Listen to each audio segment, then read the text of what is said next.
Hey guys, I'm Nate. Welcome back to RedTech and the continuation of IPP2. In this episode, I'm going to walk you through the UI and cover the new additions with our image processing pipeline. First thing you'll notice is the new firmware has a splash screen to indicate that the camera is initializing. Immediately you'll notice that we've moved a few things around in order to simplify the menu structure. When you hit Menu, the first new addition you'll see is Image. Let's get right to it and access the new image controls. Currently, the camera will default into a legacy mode, which has all of our original look settings, as well as our former gamma and color spaces, like Dragon Color 2 and Red Gamma 4. To change over to our new image pipeline, select IPP2 from the mode pull-down. Now let's take one step back and show you how the new image menu has changed under IPP2. You'll notice that it's become simpler with fewer options, and we've added CDLs to go along with your standard white balance, ISO, and 3D LUTs.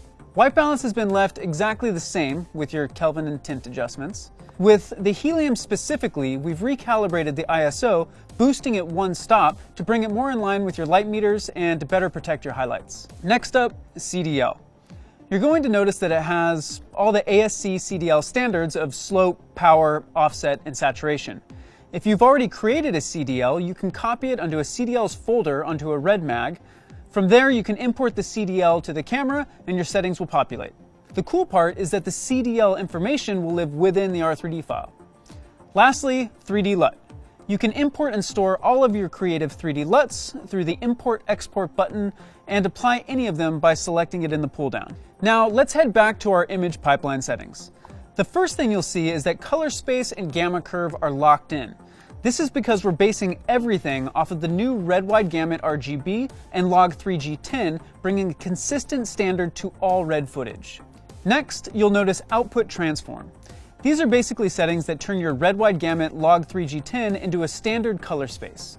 Keep in mind that these are just metadata settings and can be changed at any time. The first on the list is output color space, which will depend on your intended output display.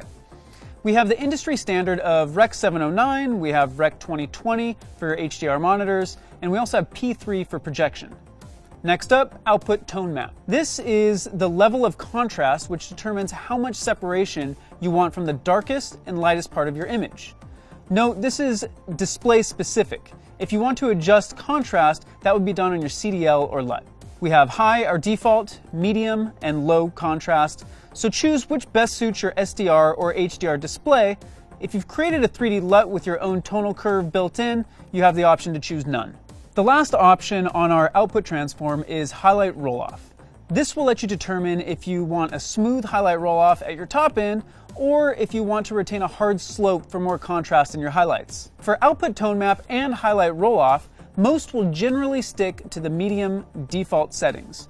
Remember that this is still just metadata and it can be changed later. We've added an output summary tab so you can quickly see what metadata is applied to the R3D as well as whatever proxy file you've chosen to record. A couple more tweaks worthy of mention is that we've broken down the displays menu into monitors and overlays. In monitors, all of the outputs are easily laid out so you can choose which one without needing to search a drop-down menu. We've added a display preset option, which would be specific to each monitor. Everything else more or less should look pretty familiar. Overlays contains exactly that. All of your graphic overlays and your tools like focus check, exposure, or geoscope. One important thing to note is that the modes menu has changed to status, which basically contains all your status indicators. All right, load up the new firmware, have a look, let us know what you think, and I'll see you out there.